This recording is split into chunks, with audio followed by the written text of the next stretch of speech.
네, 주안의 만나 7월 24일 수요일 묵상을 함께 나오도록 하겠습니다. 오늘 말씀은 예레미야 37장 1절에서 10절까지의 말씀으로요. 잠시 숨통이 트일 때라고 하는 제목으로 함께 묵상을 나오도록 하겠습니다. 자, 오늘 본문에서는 다시 시드기야의 시대로 넘어가게 됩니다. 시드기야는 위급할 때는 하나님을 잠시 의지했지만 그 마음이 하나님께로 완전히 돌아오지 않았음을 말씀을 하고 있습니다. 우리가 신앙생활의 삶을 살다 보면 우리들을 힘들게 하는 요소들이 우리를 이렇게 어렵게 하고 힘들게 하고 피곤하게 할 때들이 있습니다. 상황이 우리들을 어렵게 만들기도 하고 또 어떤 사람이 우리들을 어렵게 만들기도 하죠. 크고 작은 문제들이 우리들을 괴롭히면서 우리 마음 가운데 정말 이것만 해결되면 좋겠는데 라고 말하게 하는 요소들이 계속 손에 박힌 가시처럼 우리들을 괴롭힙니다. 우리가 이러한 것들을 고난이라고 표현을 하죠. 이러한 고난이 그리스도인들에게는 축복이 되는데요. 왜냐하면 이 고난으로 인하여서 우리가 비로소 하나님을 찾게 되기 때문입니다. 그래서 이제 고옥하는 목사님은 고난을 포장 속에 숨겨진 선물이다 라고 이렇게 말씀을 표현을 하였습니다. 자, 우리들이 고난을 받을 때에는 그 위급함 속에서 하나님 앞에 나오게 됩니다. 그리고 기도하죠. 하나님, 이 문제만 해결이 되게 해주세요 라고 하나님께 빕니다. 그렇게 하나님께 기도하면서 매달리다가 그 고난의 문제가 딱 해결이 되면 우리의 마음이 감사하면서 하나님께 지속적으로 매달려 있어야 하는데 그렇지 않을 때들이 많이 있다라는 것입니다. 고난이 해결이 되면 이제 되었다라고 하고는 그동안 하나님께 잠시 향했던 그 마음을 다시 다른 쪽으로 돌려버릴 때들이 많이 있는 것입니다. 기도의 목적이 하나님이 목적이 아닌 나의 괴로움을 해결하는 것이 목적이었기 때문에 이런 반응들을 우리가 보이는 것입니다. 자, 그렇게 되면 하나님께서는 이용당하고 버림을 받으신 것과 같은 그런 처지가 되시는 것이죠. 자, 시드기야가 하나님을 향하여서 보이는 모습들이 그러합니다. 시드기야는 요시야의 아들입니다만 왕으로 세워지는 계보가 조금 이상합니다.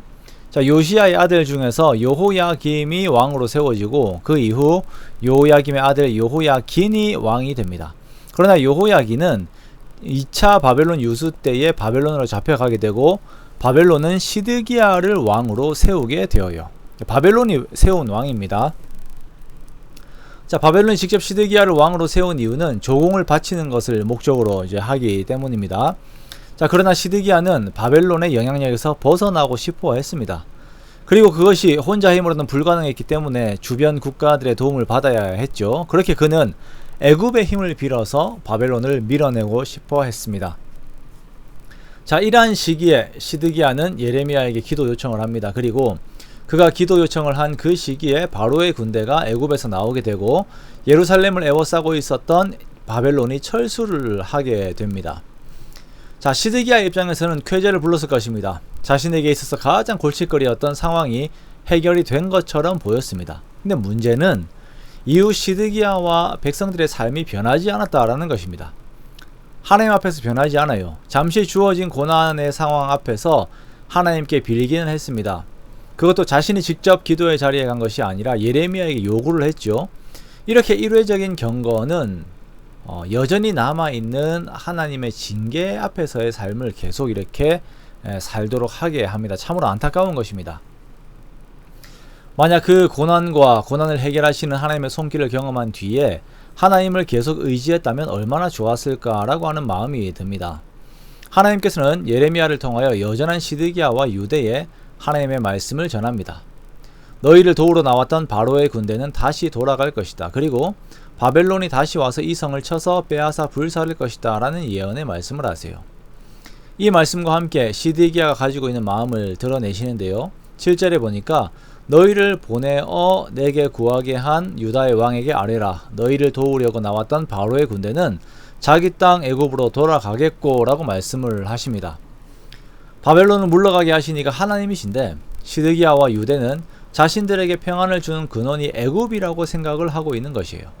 이 애굽으로 인하여 자신들이 바벨론으로부터 안전하다고 생각을 하는 것, 이것을 하나님께서는 기뻐하지 않으시며 자기 백성들이 하나님을 보게 하시기 위하여 다시 바벨론을 보내셔야 하는 하나님의 의로움을 보이실 수밖에 없는 그런 상황이 만들어지게 되는 것입니다. 자, 우리 역시 그리스도 안에서 하나님과의 언약 관계 가운데 있습니다. 언약의 가장 기본적인 요구는 우리가 하나님을 의지하는 것입니다. 혹여나 우리가 다른 것에 눈을 돌렸다가 고난이 있을 때에, 그리고 그 고난 중 하나님의 은혜로 잠시 숨통이 트일 때에, 그때 우리는 정말 힘을 써서 하나님을 바라보아야 할 것입니다.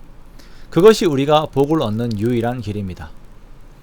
하나님을 항상 우리가 바라보면서 우리가 고난이 잠시 해결되었다라고 해서 그냥 등을 돌려버리는 그러한 이기적인 태도를 보이는 것이 아니라, 정말 하나님 앞에 의리를 가지고 하나님을 계속 바라볼 수 있는, 그렇게 하나님의 통치의 뒤를 따르는 저와 여러분의 복된 삶들이 되시기를 주님의 이름으로 축원합니다.